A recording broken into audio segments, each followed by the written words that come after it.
is fading in. I could, yeah. That production note that should be mentioned, right? When you wear black against a black background, you look like a floating head. But maybe that's what I was going for. Did you ever stop to think about that?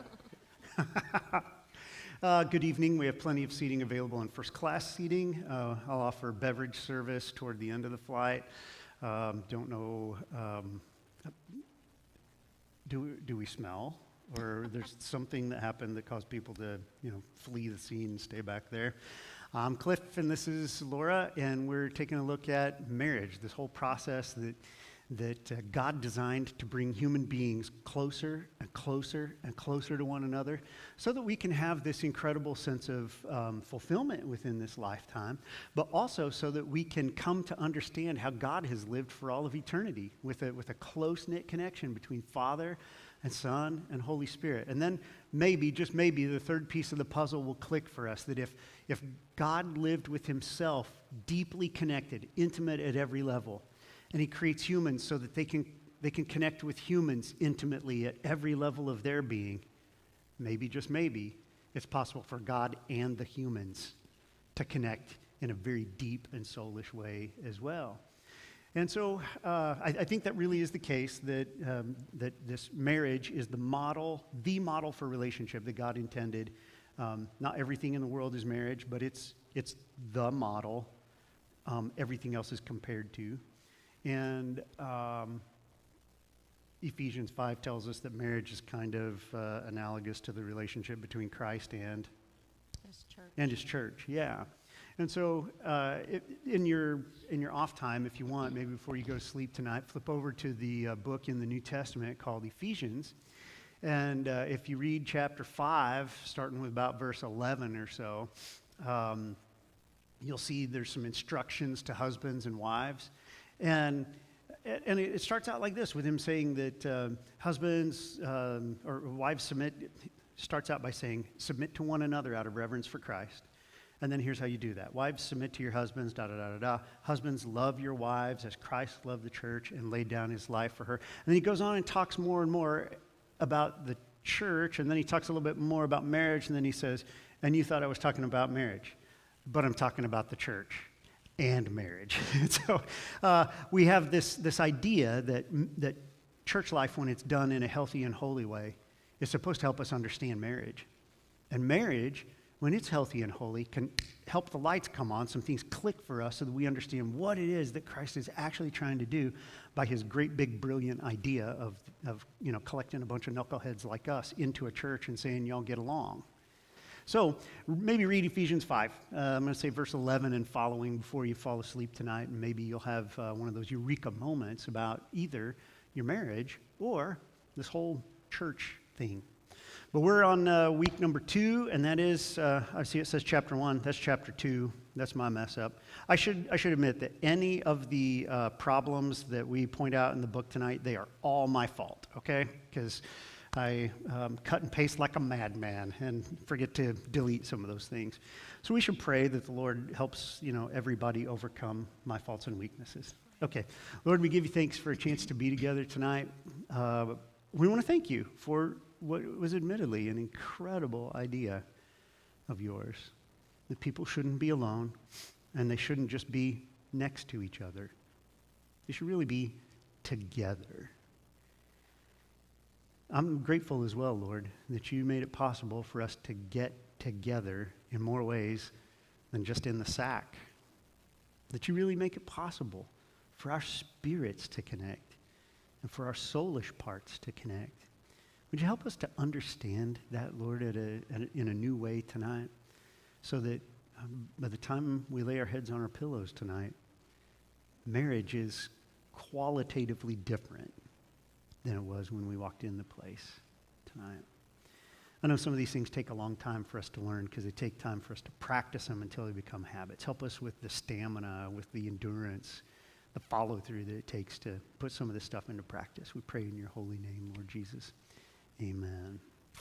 All right. Well, despite the claims that men and women are so very different, that women are too complex for men to ever understand, and that men are just a bunch of simpletons who only want one thing, it seems to be the case that the Lord himself actually intended for men and women to be complementary, not just opposites. And we kind of see that in the very beginning of the book of Genesis. You know, we've got these kind of two creation stories in chapter 1 and chapter 2. In chapter 1, we get this picture of God created the heavens and the earth and all the stuff, and he gets to humans and creates them, and says he made them male and female. We get to chapter 2, and he retells the story. Kind of a parallel, but different kind of account of creation. And it mixes up some of the days, you know, what gets created on which day. That's apparently author number 2 was disagreed with author number 1. And we get to the end of the creation account, and it says that God created a human and then brings all the animals to him. And the guy's sorting through the animals, naming them, going, there's nothing in here like me. And God said it's not good for a human to be alone. So what's he do? If you know the story, what's he do? Puts the man to sleep, takes out a rib, fashions a woman, and then says, now, let me put you back together. But he puts them back together, not stitching them together, but saying, I'm going to put you together in a covenant relationship where you don't live inside the same body, but you kind of do. Because he says, I'm going to take two and make them into one. And then he presents also a sexual experience that from time to time actually allows them to share one body, right? And at some point, kind of your soulish boundaries come down in the process of sexuality so that you can't tell where you end and the other one begins.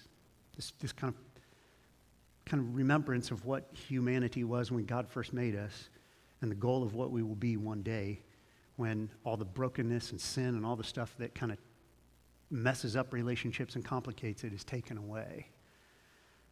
That's kind of a lot to swallow, but that's kind of where we're going tonight, is with the idea that the two can actually become one at the levels of ourselves that we are most familiar with, and that's not our bodies. You're actually most familiar with your own soul. We'll get there in just a minute.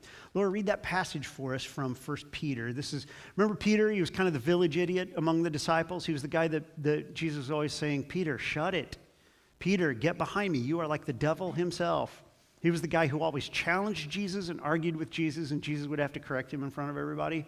He disappears off the New Testament stage for about 30 years, suffers a lot, planting churches through what is modern-day Turkey. He comes back, and he's grown up a lot. He's grown up a lot, just personal maturity, and he's grown up a lot in his faith. And so he writes us a letter, and in that letter he says, finally, all of you be of one mind, full of sympathy toward each other, loving one another with tender hearts and humble minds. Okay, what do you think are key words in there, Laura? Tender hearts, humble minds, loving. Yeah. Here's this outlandish statement, though. He commands us to be of one mind. The hands of all the married couples in here that can say, so far this week, we have been of one mind on everything that has come up. That's what I thought. Man, great idea, Peter. That sounds like a single guy writing a marriage manual. You guys should always think alike, right? No, he's telling us to be of one mind. It's this goal that we actually can become so connected at the level of our minds that I will at least understand the way that Laura thinks and appreciate it. She can understand the way that I think and appreciate it. And we can also make a decision to defer to one another and become of one mind on a subject. Don't have to agree at the beginning to end up of one mind in the end, right? Okay, so what we're talking about here tonight is the psychological level of intimacy for us humans.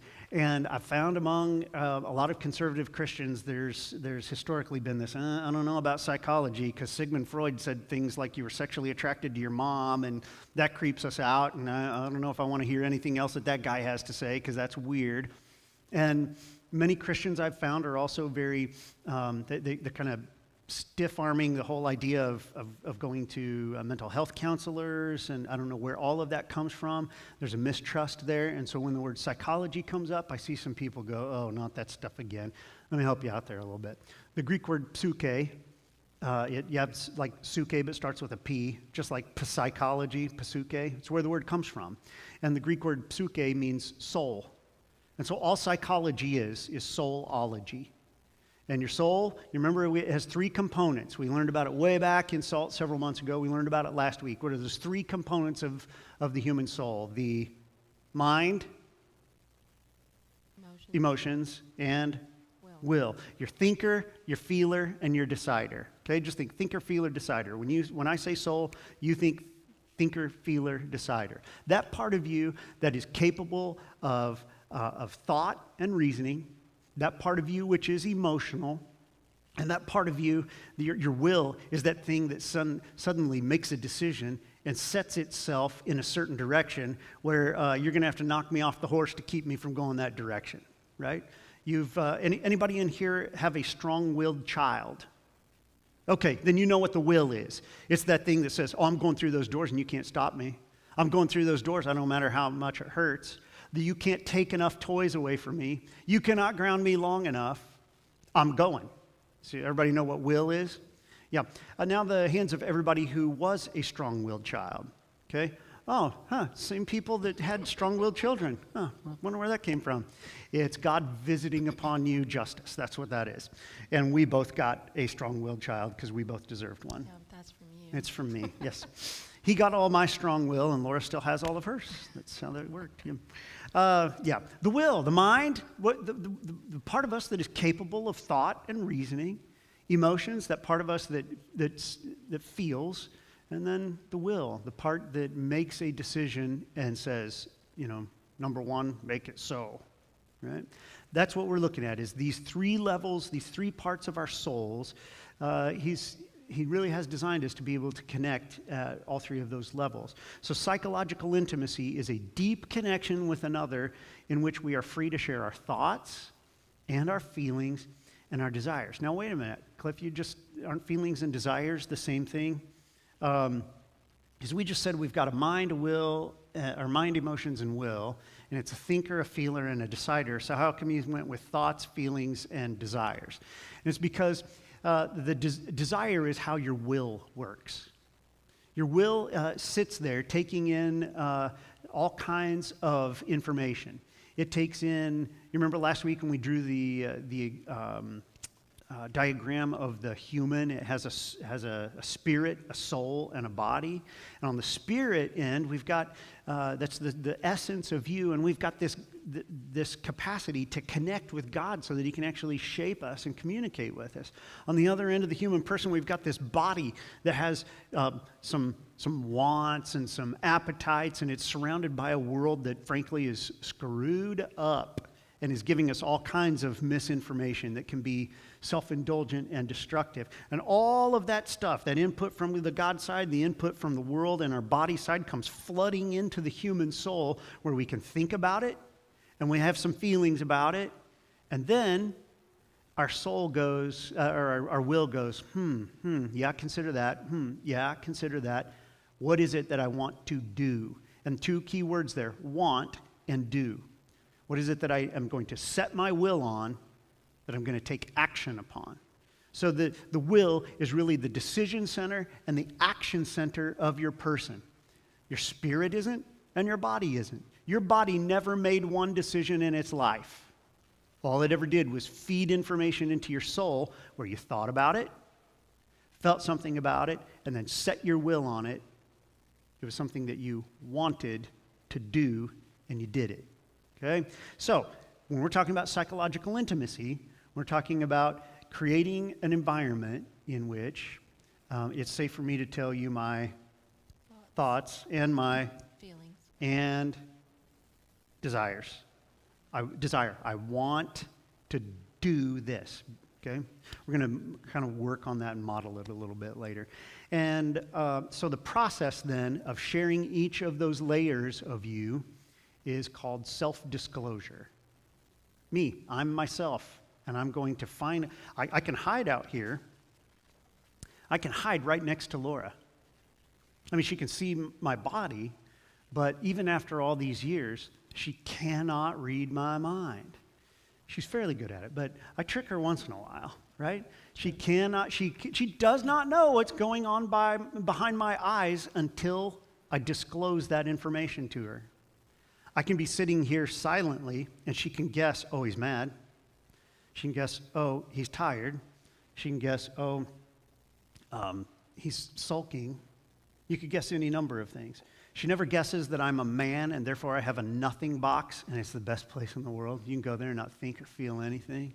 Can I get an amen from the brothers in the house? Yeah. She doesn't know what is happening in there until what? I disclose myself to her. And in a world that's free from violence and manipulation, she also cannot participate in any sort of sexuality with me without consent, in which I disclose myself to her.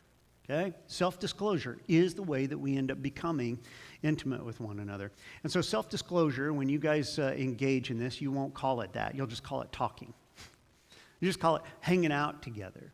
But the process is self-disclosure. And it's very important that if you are going to start to build any kind of psychological intimacy with your spouse, that you make a number of I statements. Okay, I statements. That's in your book. It's that little tiny blank that you want to fill in. I statements. Because I statements are the way that you reveal to the other person what's going on inside of you. When you use you statements, you are revealing the fact that you think you can guess what's happening inside of the other person. Okay, we'll illustrate this in just a moment. We're going to work through a set of diagrams as we do in all the SALT materials, and the diagrams are going to illustrate how the speaker, in this case, husband, uses self-disclosure or vice versa, wife to husband.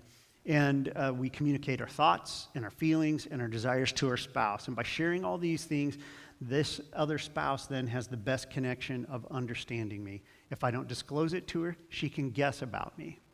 If I don't disclose myself to her, she can look at my past, and then what? What's going to stand out in her mind as she examines all of the past?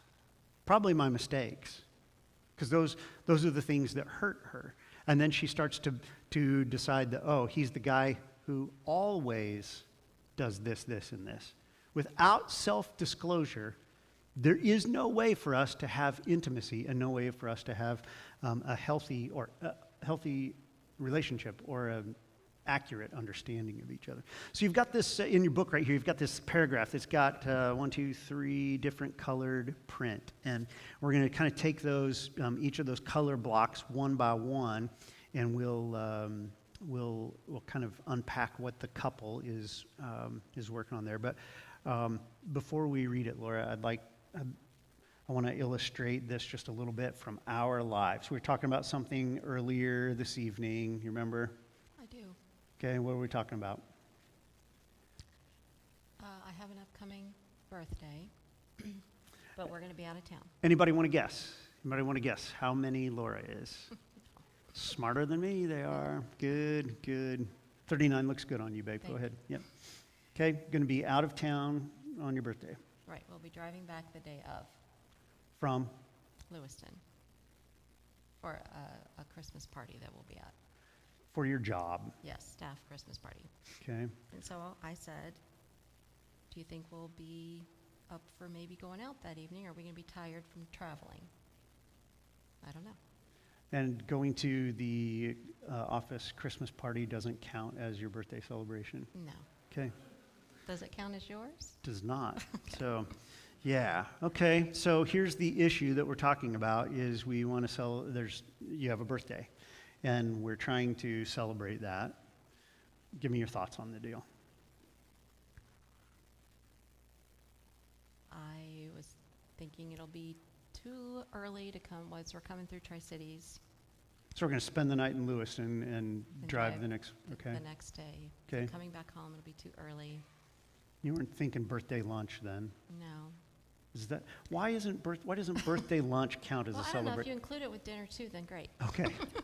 Let's have all Okay. meals. Apparently, there are times of the day that count for celebrating, and noon is not one of them, okay? And I thought we'd be tired by the time the evening rolls around. So, ask your thoughts on what if we just celebrated the next day? Okay. And why don't you tell me what you feel about, because you tell me thoughts. Okay, here's this logistical problem. We're going to be over in Lewiston. Really you don't want to tough, stop yeah. at the date in the daytime to celebrate your birthday. You think we might be too tired to drive to wherever because you're. We have real problems, people. It's well, this isn't just problems. We're disclosing ourselves to one talking, another. yeah. I didn't think this was a problem. Now you got me nervous. It's not a problem. Okay. Okay. So, be honest with me, do you have feelings about whether we should celebrate it on your birthday or on the next day? Do you have a preference there that, don't say no if you really do? It would be nice, Okay. but not necessary. Okay. So, if I say let's drive to Yakima to your favorite restaurant there the next day, there's not going to be like emotional blackmail No. because I really missed the birthday day. No. Okay. Would it mean more to you if I just sucked it up even though I was tired and went out on your birthday? No, I'm really good with the next day. Okay. Okay. Ta-da. So we just made a decision. We did. Okay. And we are going where on your birthday? I don't know. I have a little time to figure that out. I You don't do. know. Well, I was just going to invite everybody. Oh, There okay. was- yeah. So, okay. So that was elongated and painful for you guys to sit and listen to us talk about. Something as inane as where we're going to go out to dinner. But your conversations go the same way, don't they? Well, I don't know about this. Well, what about this? Well, what about that? And you're trying to guess, is there thoughts and feelings combined, or is there just thoughts? Am I reading her right? Yeah, am I reading him right? You guys do this, right? You know that when somebody says, where do you want to go to dinner? And the other person says, I don't care. The real answer isn't, I don't care. It means they have a preference, but they do not care to have this conversation for the 8 millionth time because they know that it either creates mini conflicts or big conflicts. You know that, right? Yeah. So this, as boring and contrived as it may have sounded, I mean, this is the stuff that happens in real everyday life. We're not talking in this session about how to do major conflict resolution. That's a whole different thing. What we're talking about is just how do we operate in conversation with one another on a day-to-day basis that actually does something that builds the marriage instead of just, we happen to grind out another day in the same zip code and at the same address. We're looking for a way that we can actually take the stuff of everyday life together and turn it into something that actually draws us closer to one another. So, in that process of just talking about your birthday, the calendar issue, your preferences in the thing, I would have guessed that celebrating on the day was a bigger deal. And you flip-flopped on it. Because you said at first, it would be nice. And then you said, it really doesn't matter, and you're good with it. I really am. Okay. So in the process, what I found is that women are too complex for men to understand. I take back what I said at the beginning. No, I got to hear you think your way through it. I got to listen to you talk about what you feel. And there wasn't a right answer about the feelings. I just wanted to know what yours were, because I'll make them happen. Because it's your birthday, and I love you. And then I found out you gave me the easy out, and you really don't care. So we might go out on your birthday and the next day. Okay? All right, just make you happy. See?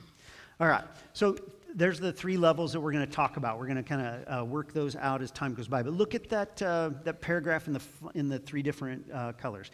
For example, a husband might tell his wife, I've been thinking about the debt we got ourselves into last Christmas. I think we bought too many gifts. Those are both mind things, right? I'm feeling depressed because I'm worried that we might do the same thing this year. Now, some of you are coming right into Christmas and you're going, this is not hypothetical conversation. This is real conversation that's happened for us. You think certain things, you feel certain things, and he says, but my will is already set on something. I want us to have fun over the holidays. I also want us to have a budget so that we don't have stress for the next 3 months afterwards. He set his will on something. I think it was a pretty healthy way to handle the conversation. We'll examine one of the unhealthy ways of handling it later. Talk to us, Laura, about this whole business of sharing thoughts. Help us with what we've got in print there. As in read it? Yeah. Okay. Or you can just freestyle if you'd like. The sentences in blueprint illustrate a husband's attempt to communicate his thoughts. Using I statements or we statements instead of you statements keeps the conversation from devolving into blaming. Can we talk about that for a minute? Yes. Do I do that? Do I use you statements a lot? I don't think so much in our recent history. I think early on we both did that. Mm-hmm. I think you're right. But I think we don't really do that. I might do it more than you, but as he says nothing. But yes, I don't think you do it nearly as much as I do. Conflict early on for us was fighting to win. Mm-hmm. Yeah. Here's a little tidbit. You can tuck this one away for peacemaking at work, with your kids, with your in-laws, your parents, or your spouse. It's one of the best principles regarding conflict resolution that I have ever come across. It's in a book called The Peacemaker by a guy named Ken Sande that lives over in Montana. He said, in conflict, the Christian must always ask himself or herself, what am I really trying to accomplish here? Be honest with yourself. What are you trying to accomplish? To get a win over a brother, or to win a brother over? To get a win over the other person, or to win them back into relationship? As soon as I know what my heart's attitude is, what my real motive is, I will know either that I'm the problem here, because I'm trying to defeat this person with whom I have relationship, or I'll change my tactics because what I really want to do isn't win the fight. I want to win the girl. I want to win the other person back into something that's close-knit for me. And blaming will never do that. Blaming is always starting out saying, there's going to be a winner and a loser here, and I already picked you as the loser. I already picked you and identified you as the problem. And when I start with you, or in particular, you always... That's hard. That's hard to break, especially if you're in the habit of saying it. Yes. So, yes. What are, from early marriage, what are some of our you always statements? Do you remember any? You always forget to take the trash out. And I disagree, because I did not forget. I was intentionally not taking the trash out. Okay, what else? You never, or also another one, you never do the dishes. Okay, that one's just dead on, 20 years ago. Okay, how about you always hog the covers? Truth. 30 years later? But I'm sleeping. I don't know what to tell you. I Yeah. can't help it. Okay. Yeah, you always, and we laugh about those now, but man, they were fighting words when we were Early younger. on. Yeah, Mhm. yeah. Go ahead and read to us some more. When we choose to try to communicate in this way that shows respect for the other person, we are living in obedience to God in the way Paul teaches us in 1 Corinthians 13:11. Strive for full restoration, encourage one another, be of one mind, live in peace. And the God of love and peace will be with you. There's an error. That's 2 Corinthians 13:11. Okay. God is honored by our attempts to become psychologically intimate with our spouses, so he promises to be present with us as we do so. And if he's present, he's also willing. So get that. We're really up against this thing where we say men and women don't understand each other. The male mind works very different than the female mind. And then we have this command from God, this goal of his, that we'll actually be of one mind. And nobody seems to be just like innately able to do that. And yet you do know people that he can finish her sentences and she can finish his, and they're not ticked off at each other when they do it. They laugh and it's romantic and cute. You know some folks who've become like that, but most of us look at them and go, they're the perfect couple and we'll never be that. That's why it's important for us as Christians to understand that God is not asking us to do what's impossible with his help. There are some things that for mere humans, good luck. But remember spiritual principle number 1. God's not a jerk. And if he asks you to do something that you are incapable of doing and he refuses to help, he's a jerk. So when we come to any of these things that we read about in the scriptures and we say, Lord, that seems like a great idea. It's just I've tried for, 51 years or however many years Laura is. And it hasn't worked. I don't seem to be able. I fail again and again and again. What's wrong with you, God? Nothing's wrong with God. He's saying, are you ready to now ask for some help with this instead of trying to do it under your own power?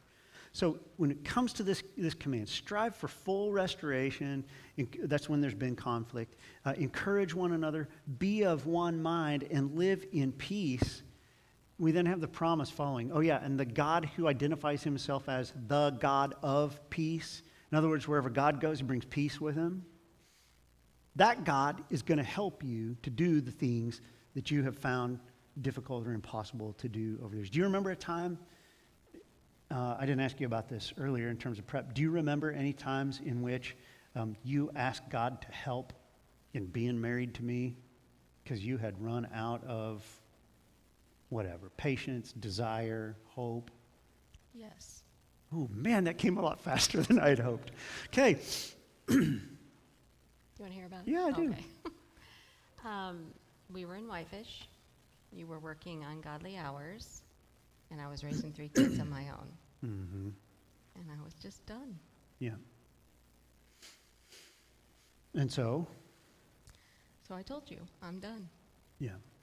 And I said, I'm going to go to my mother's in Kansas City, and you begged me to stay. Mm-hmm.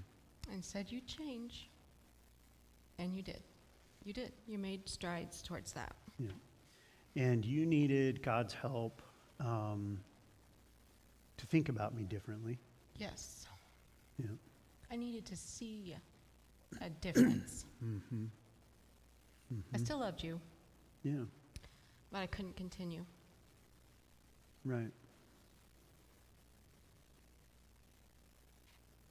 I know how God helped me change. How do you help you in the deal? Forgiveness. How long did that take? Honestly, I don't remember.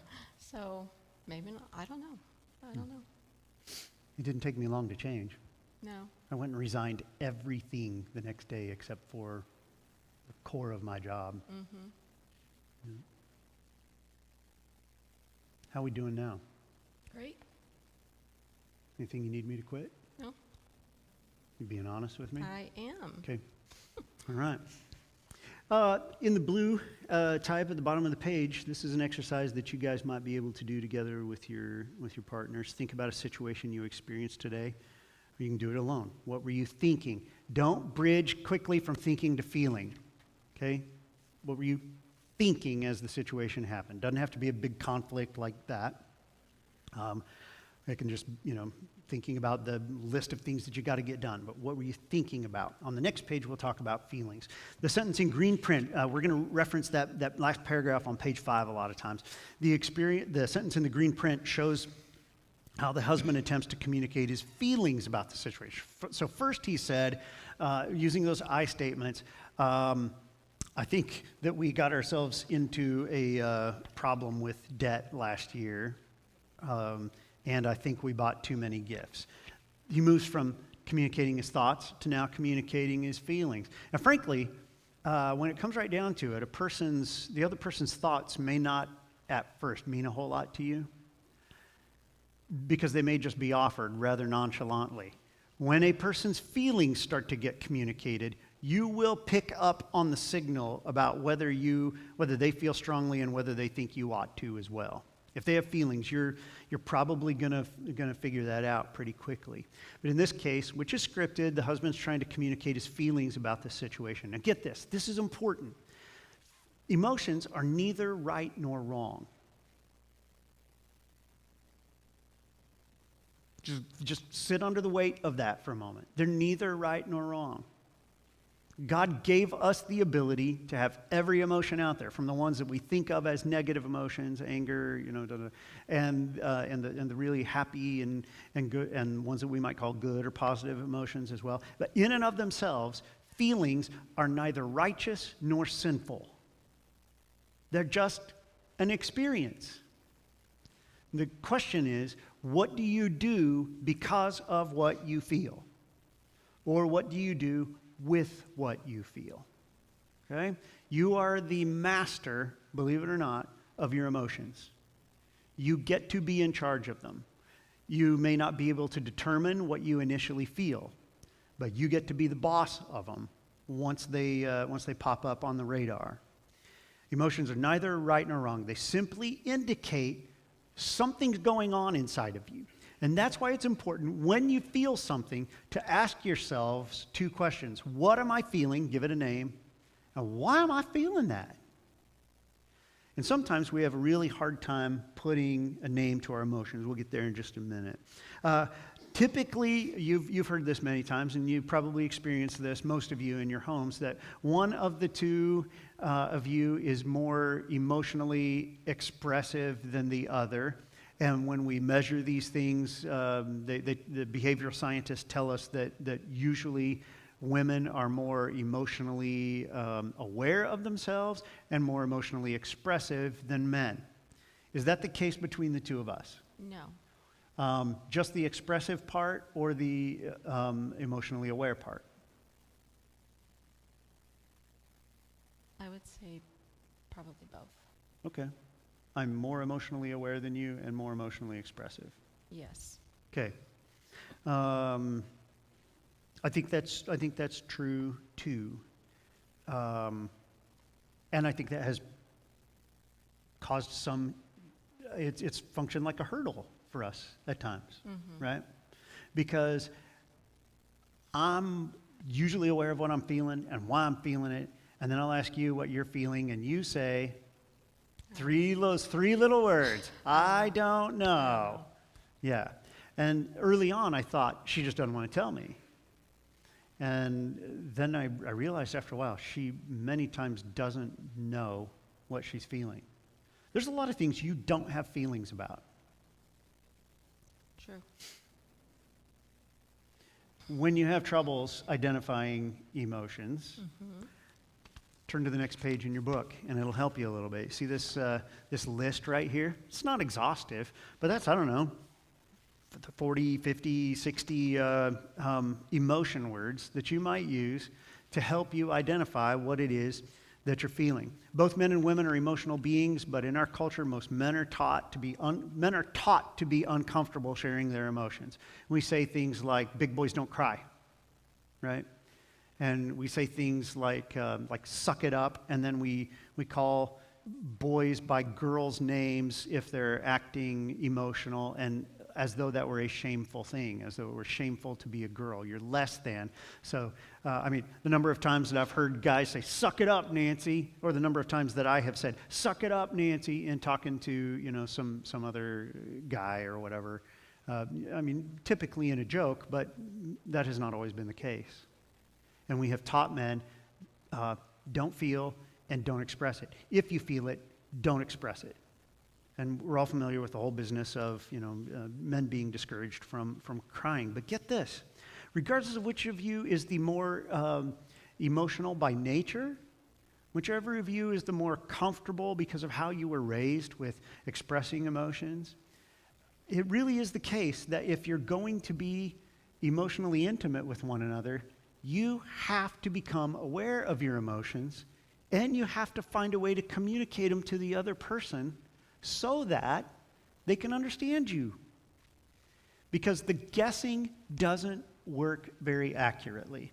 Because we tend to guess more negatively than we ought to most of the time. And we guess in great big categorical terms. Oh, he's mad. When there's a lot of shades of feeling to the mad category. Mildly frustrated. Temporarily ticked. Enraged, but we paint in these great big categories that really don't help us become intimate with one another when we're guessing about the other person's emotions. And that's why it's important for us to become aware of what it is that we feel so that we can begin to disclose to this person across from us what it is that we're feeling. Because if she thinks I'm mildly ticked for a moment, when this is something that's been bothering me for years, and I finally got to the place of meltdown, I cannot take it one more day, then she's going to venture into this conversation, act like, oh, he's just ticked off for a second, it's no big deal. I won't feel seen and heard in the thing. I'll feel disrespected and like she doesn't care. On the other hand, if you flip-flop the thing and she thinks, oh, hell itself is about to break loose, and I was just, mildly ticked that the Chiefs lost again, her overreaction toward it is probably going to start another conflict. So it becomes important for me to become aware of me so that I can disclose me to this person so she can accurately understand where I am in the moment and then meet me where I am instead of go wandering off where she thought I was emotionally. Okay, so you can see that self-disclosure of the mind is thoughts that I communicate to the other person, feelings of emotions, feelings to the other person. That the blue exercise, same situation that you thought about on page 6. What were you feeling during the situation? And then you can look at that list of emotion words to help you. If you have your partner or spouse with you right now, take 30 seconds to scan through the list, and each of you tell the other person 3 of those emotion words that you felt today. Ready, go.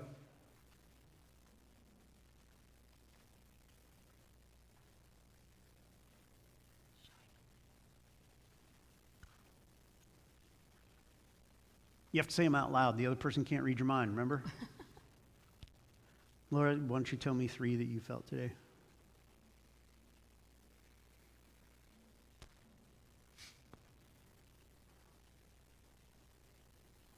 Overwhelmed.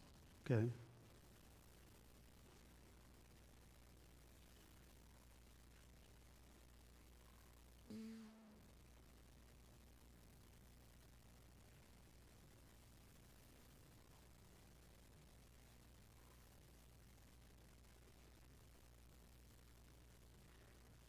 I felt relieved at one point earlier today. I felt confused at one point earlier today. And I felt defensive at one point earlier today. You got 2 to go.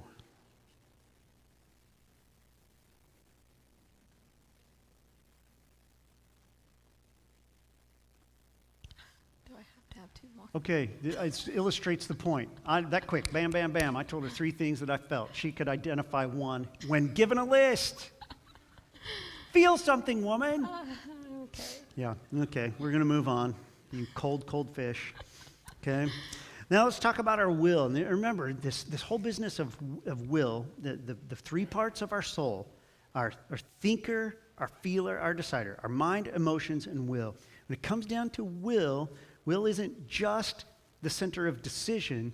It is, but in order to make a decision, our will has to first desire to do something.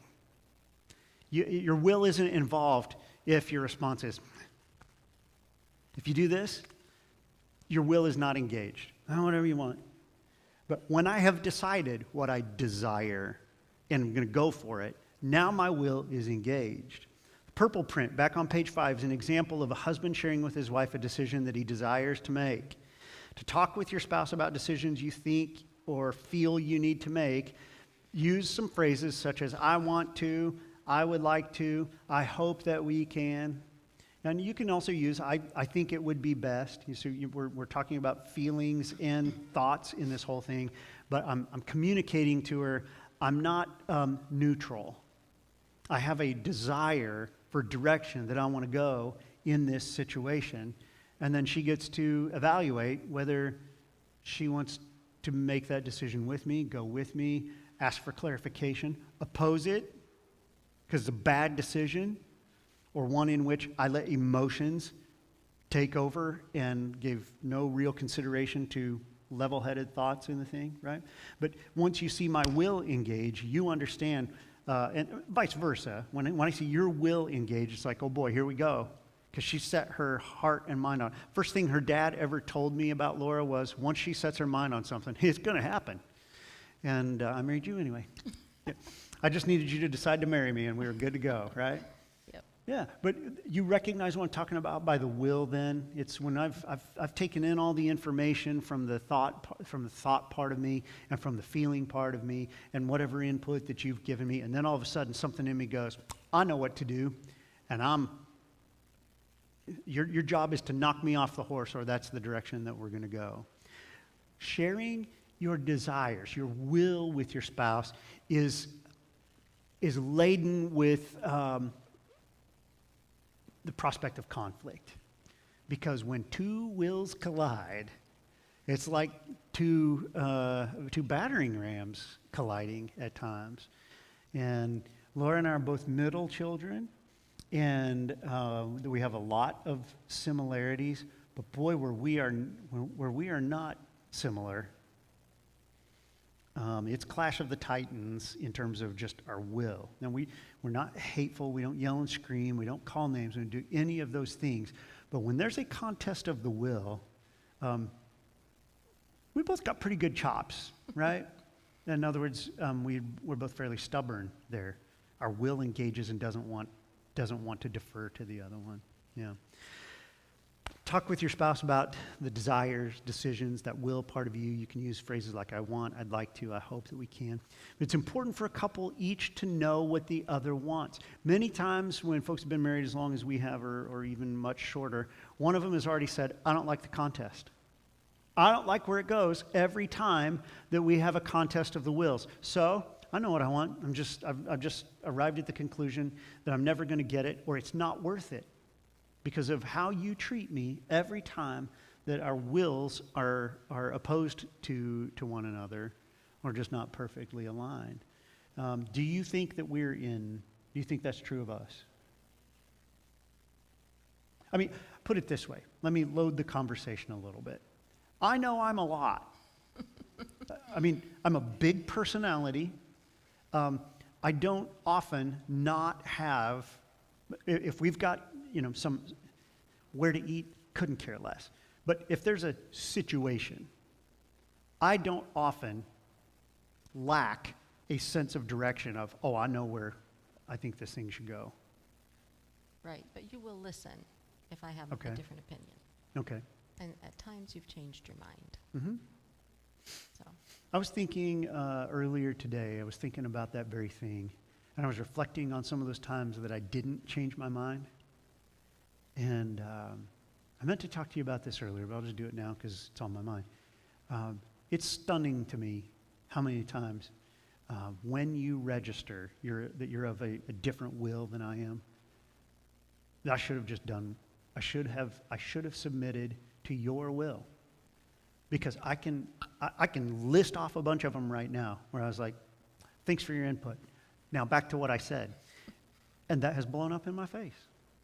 And not just blown up in my face, but proven ineffective or, it probably would have been better to do it your way. It's just a lot of the time.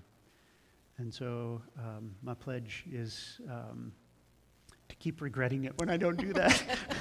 And maybe try to give in a little bit more. Be humble there. You need to be willing to share your wants with your spouse, but you also need to be able to do that without demanding or requiring that your spouse fulfill them. You have a will. You felt it. So does the other person, which means they have the ability, and feel this, the God-given right to decide for themselves whether they will go along with your will. God made them a person with the ability to make decisions. We refer to that as agency. He gave women agency every bit as much as he gave men. He gave wives agency every bit as much as he did husbands. He gives bosses and employees agency You get to decide. You know, in organizations, we have structure and we have, administrative structure chart, org charts, right? Organizational charts, so that we see that ultimately we do have to invest some people with the ability to make decisions over others. But in most of those situations, they are artificial human constructs. When God created the two in the garden, he said, here's one like you. And when Adam recognized Eve, he's naming the tiger and the whatevers, the chipmunks and the platypus. And then the Hebrew word for the male is ish. He looks at the woman and he goes, Isha. The woman's like the man, right? He recognized it. And then when God was talking to them about the role between the two, he referred to the woman as etzer kenegdo, which means one beside me who is like unto me. Not one under me who's less than me. In the garden, before sin spoiled anything, when he made the man and woman and put them side by side, or whether he took the woman out of the man's side, the man looks, Ish, tiger, lion, jellyfish, ooh, Ish, Isha. And God said, Etzer kenegdo. Not only is she like you, she's beside you and like unto you. The idea there's equality. Yeah. The fall, where the woman sinned first, brought some consequences, but the man seconded the motion. And go back and read it. You'll see that she didn't have to go find Adam to talk him into it. He stood right there next to her and passively watched the whole thing come apart. He was right there, and as her equal could have entered into the conversation, and he chose not to. He participated in it. But that caused a destruction of a damage to the relationship, where God then pronounced a curse. And in the curse, he said, until this curse is one day peeled back by a great deliverer, here's the way this is going to go. The man's going to have authority over you, and you're going to desire his place. But get this, Christians, get this. This is so important. We have taught that like that's God's way of doing relationship. It isn't. He said, this is what the curse of sin will get you. But he also pronounced, oh, by the way, one day, lady, Isha, you're going to have a baby. And then several babies on down the generations, your offspring is going to is going to have his heel struck by the same tempter, but he's going to crush that snake's head. And then the curse gets rolled back. And when you get to the end of the book in Revelation 22, it says, yeah, and the curse was no more. Because once Jesus came and did what he did, he starts peeling back the layers of the curse like an old rotten onion and getting rid of them. God's plan for marriage isn't man over woman. God's plan for marriage was seen in the Garden of Eden. Ish and Isha, it's their connecto. One beside me, like unto me. Every bit as good as me. When you don't share a personal desire, Laura, talk to us about that. So there's a, gosh, I don't even know what to call it. I learned something early on in ministry because we started out in Connell, Washington. He was a youth pastor. Yep. And we were young, I'd say mid-20s. Yep. And one of the things, people would come up and want to give us things at times, food or, I don't even remember. Gifts of whatever kind. Gifts of kind. And I always struggled with that, not because I didn't appreciate what people were doing, but I didn't know how to accept a gift. It felt like, oh, no, we don't need that. Oh, no, we're okay. We're okay, And my family, my grandpa Wheeler would always say, Wheelers don't take charity. It always just made me feel weird, and I I don't remember who it was, but somebody told me, and this just set me free. She said, when you don't accept with a glad heart something that somebody is trying to give you, you rob them of the blessing of giving. And I thought, wow, I don't want to rob anybody of a blessing. So from then on, if people would try to, give us something or whatever, I would just say thank you, so much. And I have really, the Lord has used that in my life to be grateful and thankful. Yeah. But also to not rob somebody of a blessing of giving, because it is a blessing when you give something to somebody else. You feel blessed. And living by that principle is how we came to possess a Seattle Space Needle cigarette lighter. Oh, that's right. Yes, we did. Somebody brought us one. They thought it was awesome. Thanks. To our 12-year-old son. Yes, it was great. Thank you. But taking that principle into play here, when you don't share your desire with your spouse, you're robbing them of the blessing of giving. Of giving love to you. Yes. Yeah. Of giving acceptance. Yeah. Yes. So share your desires with your spouse so that they have a blessing. Yeah. Yeah.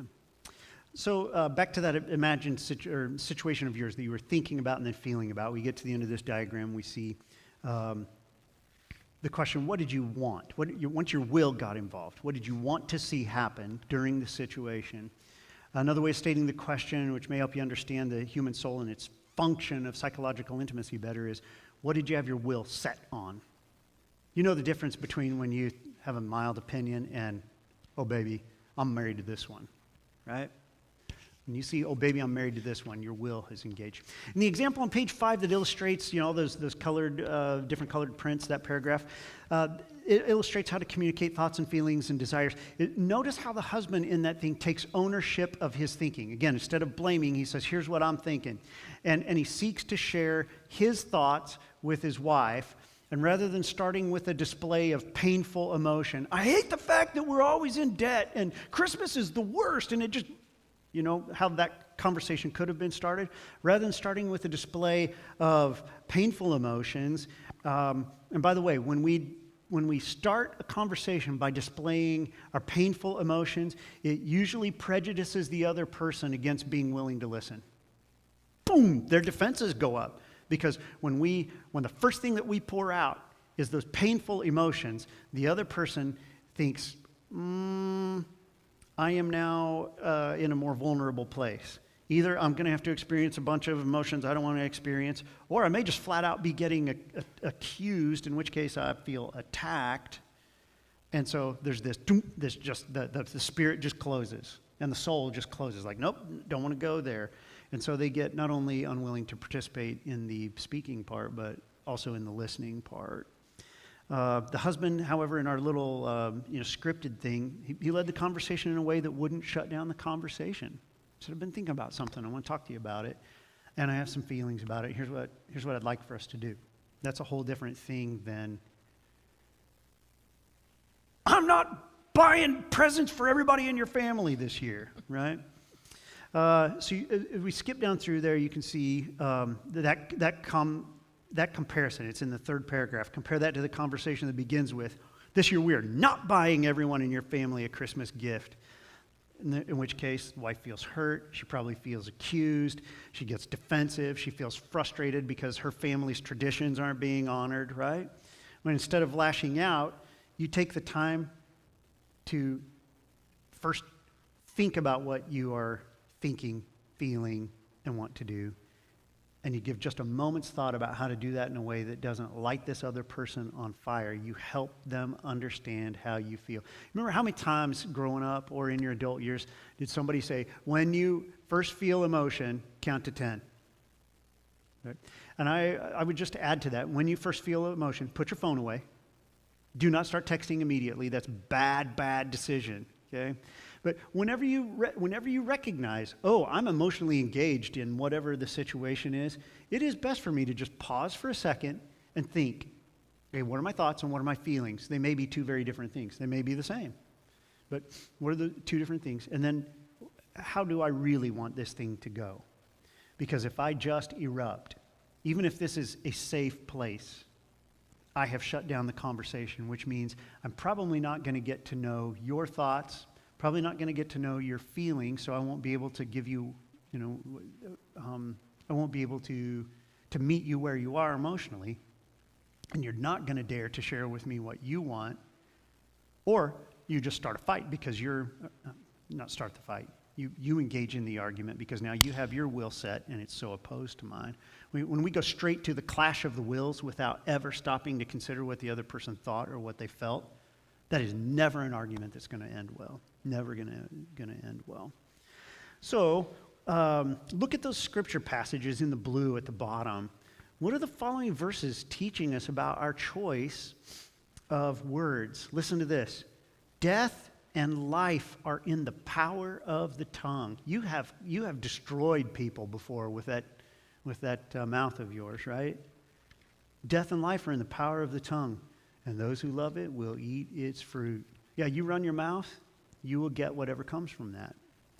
The next passage says, a gentle answer turns away wrath, but harsh words stir up anger. Gentle words bring life and health, and a deceitful tongue crushes the spirit. So what this passage leads us to do is to pause for just a moment, realize that there's a power that lies just in back of our lips. And when that tongue starts wagging, it can either speak life into your marriage or it can speak death into your marriage. It can speak life into your parenting or it can speak death into your parenting. And elsewhere in Proverbs, it says this much.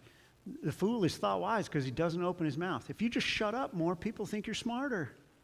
So will your spouse, so will your kids. If you just shut up more, your kids will think you're nicer. The pause button is a great benefit. It's one of the signs of maturity, right? But these passages tell us that you have great power. Remember, God himself spoke the worlds into existence. And he gave you the ability to speak too and said, I'm creating you in my image. You can create some things that are powerful with your mouth, and you can destroy some things too.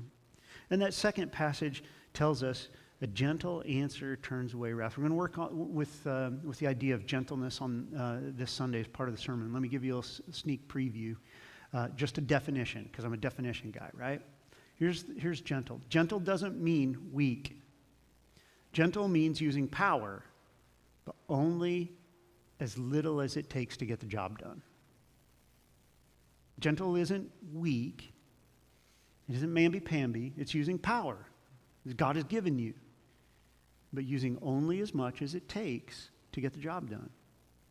As I've disclosed to you before in my struggle with anger when I was a younger man, my greatest regret is that I used anger against my kids, and when I was angry, I used more force than it was necessary to raise my kids. I used more force than it was necessary to get them, oftentimes, because I was just indulging my anger. Gentleness, the scriptures tell us, is a way to turn away the other person's wrath. I interviewed this principal one time. I was on a hiring committee, and I wanted to know how to handle conflict, because the last guy that we had lit people on fire and burned them to the ground. And so he said, well, whenever I realize that we're engaging in conflict, I can tell that another person's gotten emotional in a painful kind of way. Others would call negative emotions. He said, I do two things. I slow down the rate of my speech, and I take the volume down just a little bit. And he said, they'll come with me every time.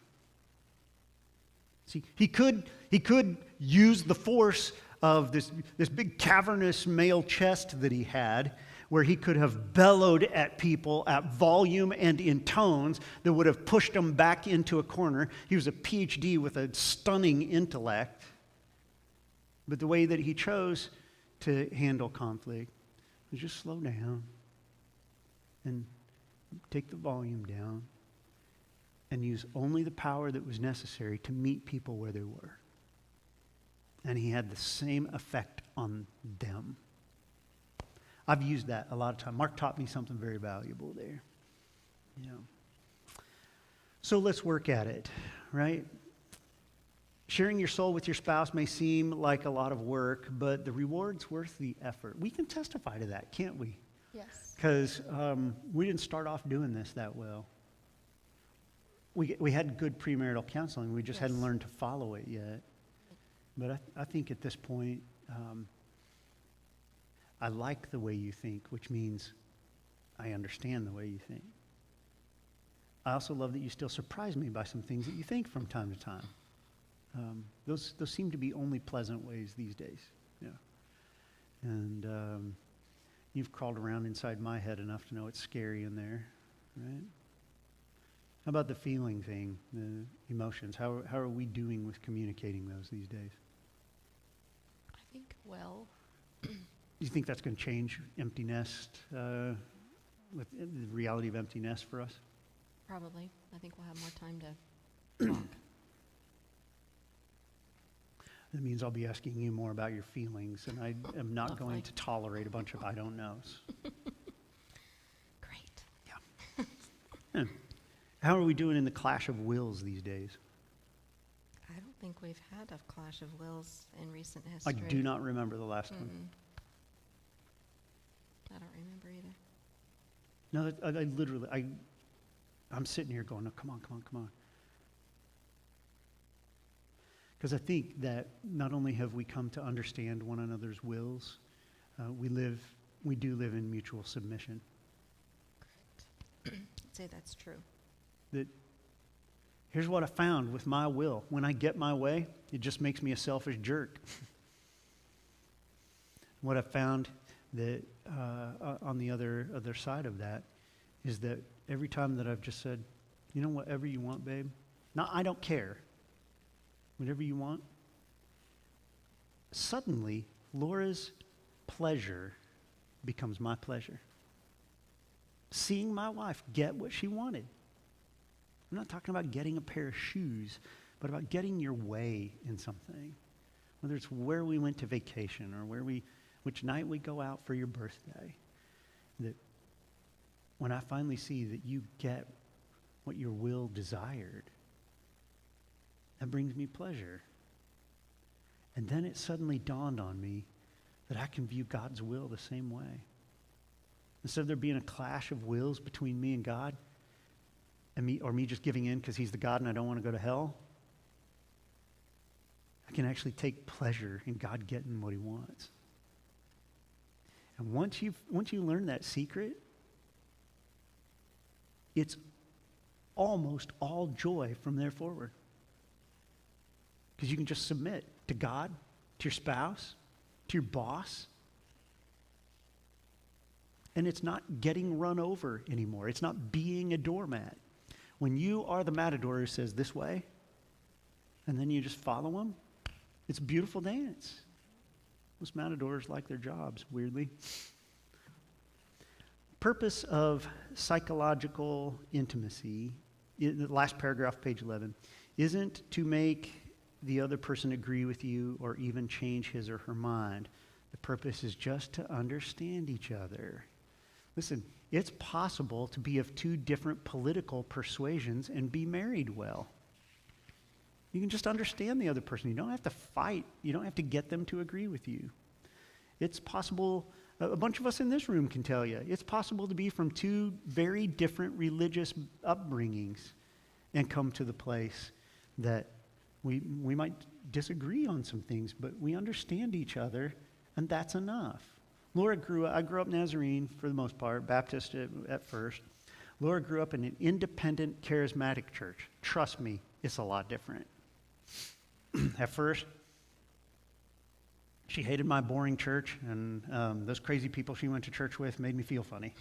And now as time goes by, we do agree more, but on the things where we don't agree, it doesn't matter.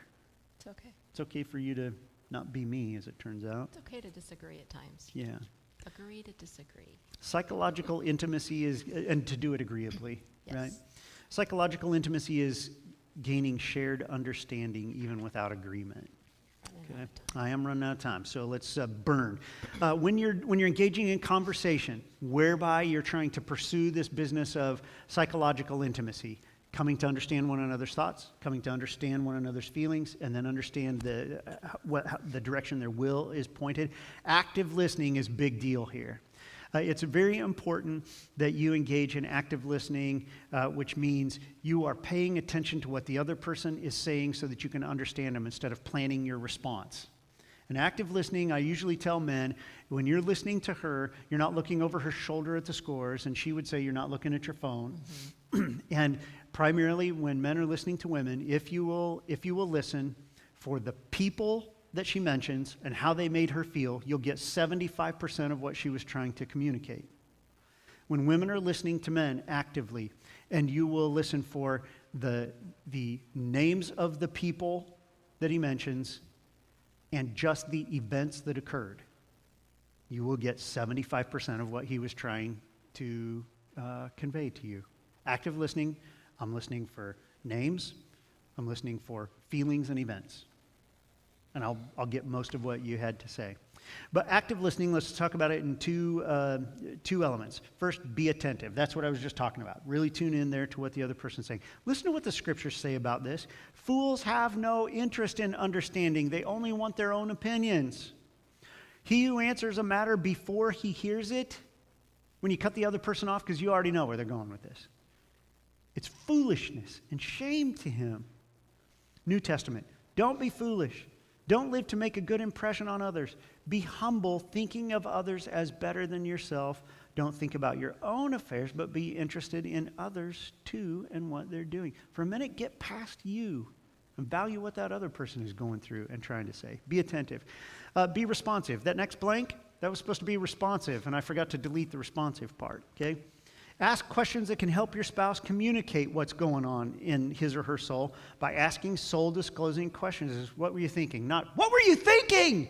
That's not the right tone of voice for asking that one. Or, wow, how are you feeling after that? Or, what do you want to do about it? Or is there anything you want me to do about it? Men, do not assume that there's something she wants you to do about it. Make sure you ask. And the scriptures speak to this responsive thing too. A plan in the heart of a man is like deep water, but a man of understanding draws it out. This other person may already have a plan. Instead of you blundering ahead with yours, ask them, draw it out of them. By the time you get a person, listen, almost every problem you have in your life gets 60% better after the first time that you just talk it out with someone. Many of them lose all of their power in one vent, as long as we do it in a healthy way. Yeah. Restate what you think you heard. That's the way you get clarification. Asking your spouse to clarify whether you understood them. You can ask questions such as, so are you saying da-da-da-da-da-da, right? We have done that. Yeah. We have done that. We do this 5-minute marriage exercise that we learned in premarital counseling, where each day, now it's habit for us because we've done it for so long, we did it as a deliberate exercise until it became a habit, which was whenever we get home at night, one of us will ask the other one, so tell me about your day. That's not a loaded question. Tell me about your day. And then the other person gets 5 minutes. I don't interrupt unless I'm asking for clarification. I don't correct. I don't ridicule. I don't solve the problems. She just gets to unload the wagons for 5 minutes. I'm doing active listening. So I'm listening for people and what? Feelings. Yep. And then her 5 or so minutes, she'll just tell me about the day. And there, she's out from under it. And she's recalled the blessings and lived those twice and got the ugh off of her from the stuff that the weight of the negative stuff that she was holding or was holding her before. Then after I've clarified and just acknowledged, man, either what an amazing day or what a tough day. Is there anything I can help you with? We turn the tables and I get 5 minutes to unload my wagons. And it's amazing how much of that you can do in 5 minutes apiece. A recent poll showed that the average American spouses communicate for less than 30 seconds a day. They talk logistics, who has to go get the kids and what we need at the grocery store and what time soccer practice is. But they only engage in intimacy, psychological intimacy, 30 seconds a day. Why are all the divorces happening?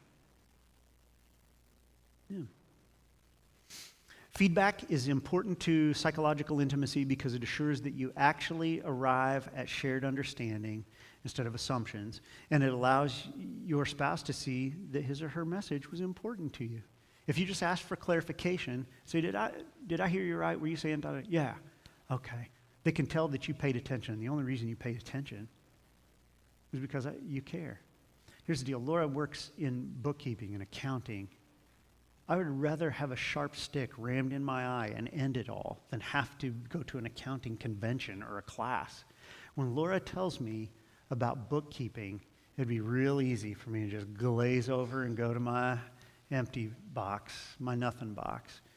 But when I listen and ask a couple of questions, because I don't know accounting and I'm trying to understand what you're saying, it just shows her that I value her and her life. And all it cost me was 5 minutes of listening to accounting talk. Might have learned something if I really paid attention, right? Yeah. Any parting thoughts, Laura? We're at 8:02. We got to be done. No. Is there hope for people who are still in the clash of wills? Absolutely. What's it going to take? I would say the 5 minute is a big step in the right direction.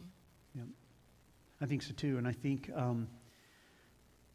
if the clash of wills is still happening, there should be a race between husband and wife to see who will die to their selfishness first. The problem is you don't get to say that to the other person, Right. which means you need to decide you're going to be the winner in the race of dying to selfishness. You would be amazed what God does in your relationship if you quit putting you first, if you quit valuing you more, if you quit thinking that your feelings are more legitimate than the other person's, or that you're smarter than they are.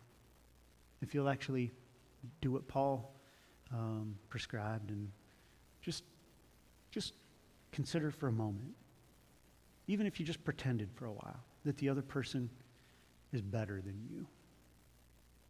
You would be amazed how you soften toward them and they then soften toward you. God's not a jerk. These things that he teaches us, that he puts in the scriptures, they're possible if you will turn to him and ask him to help you to do what you haven't been able to do on your own before. We have a really intimate marriage because God helped us. Yes. Would you pray for these folks and their marriages? Sure. Yeah. Lord, thank you so much for this time together. We just ask, Father, that you will take the words and the wisdom that was spoken this evening, Father, and you'll just massage it into their minds and into their hearts and help them, Lord, as they try to work it out in their marriages later in the week. Father, just give them the strength and the courage to die to themselves, but, Lord, to love their spouse over and above themselves. We ask, Father, for your blessing on each family that is here as a unit. Lord, just bless them. Bless them for being here. Lord, give them a great week ahead. And Father, we just ask that you'll bring us all back again next week. In your name, amen. Amen. Hey, take this home with you, and on the back page, it kind of gives you a roadmap for making a plan to talk to your spouse about something that's been on your mind. Remember, you don't have to use this to bring up something horrible. You just want to get in the habit of becoming, of doing the steps that it takes to become psychologically intimate with one another. So you might first pick just something that happened today that was of interest to you. Work your way through the plan before you go talk to them. You do that a handful of times, then maybe you'll know how to handle yourself in a conversation that might have some conflict opportunities in it. But roadmap for it on the back. All right? Grace and peace to you guys. We'll see you.